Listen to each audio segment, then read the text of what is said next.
I thought surviving meant freedom. I was wrong. Freedom is only an illusion Greyhaven allows you to borrow. For the first few days after I escaped, nothing happened. No whispers, no shadows, no bells. I convinced myself the village had been a hallucination brought on by exhaustion and trauma. But mirrors started betraying me. At first, it was subtle. My reflection lagged just a fraction of a second too slow. When I raised my hand, it followed a breath later. Then it started doing things I didn't. Smiling, blinking when I didn't, and sometimes watching me with curiosity. I stopped looking at mirrors. That didn't stop them from looking at me. The dreams began on the 7th night. I stood at the edge of the well again. The stone was wet, pulsing like flesh.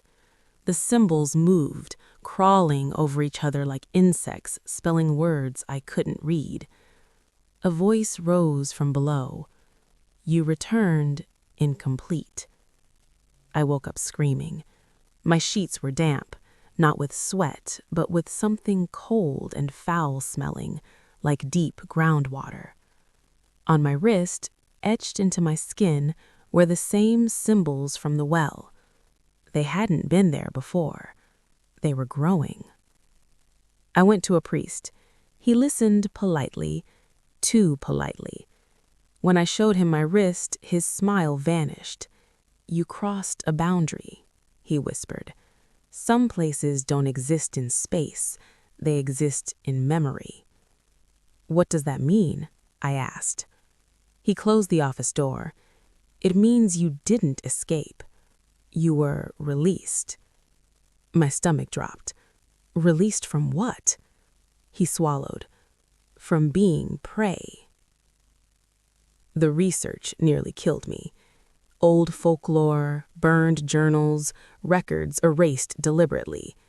Greyhaven appeared under different names across centuries, always near forests, always near disappearances, always at night, and always with the same pattern.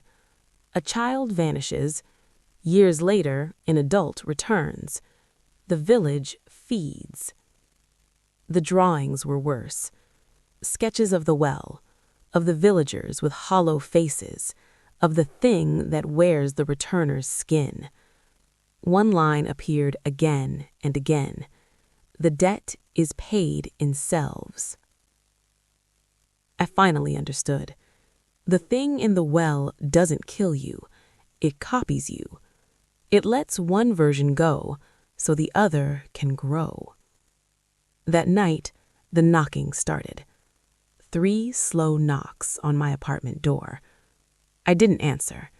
They knocked again, 3 times, just like the bell.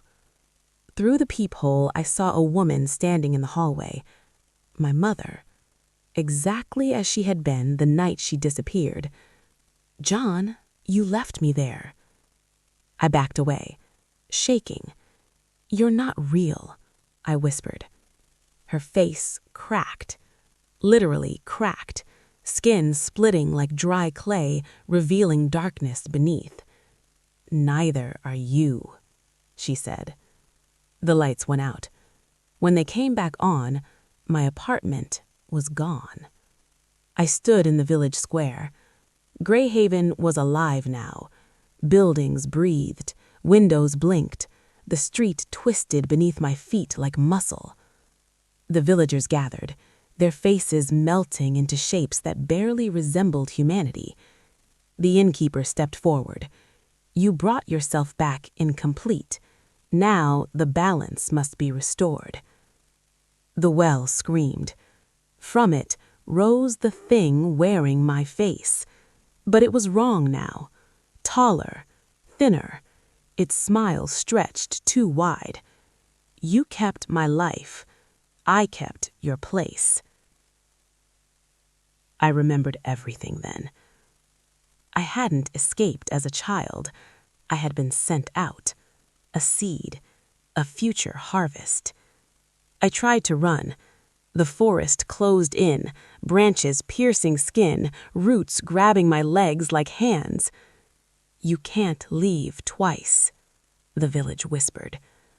The thing grabbed me, and then it stepped into me. Pain, unlike anything I'd known, tore through my body as memories collapsed, overlapped, fused, two lives fighting for one shape. I screamed. So did it. I woke up on the road again. Morning light. My car. Everything normal. Too normal. At home, mirrors worked fine. My reflection smiled when I smiled. Blinking matched. But something was missing. Fear. I felt settled. Hungry. I returned to Greyhaven 1 month later. This time, I wasn't lost. The sign appeared. "Welcome to Greyhaven. Population 414. The villagers watched me with relief. The well was quiet, satisfied. The innkeeper nodded. "Welcome home," he said. I smiled back. Now, I wait. For the fog. For the lost traveler. For the child who will wander too far. The village is hungry again, and this time, I won't let them leave.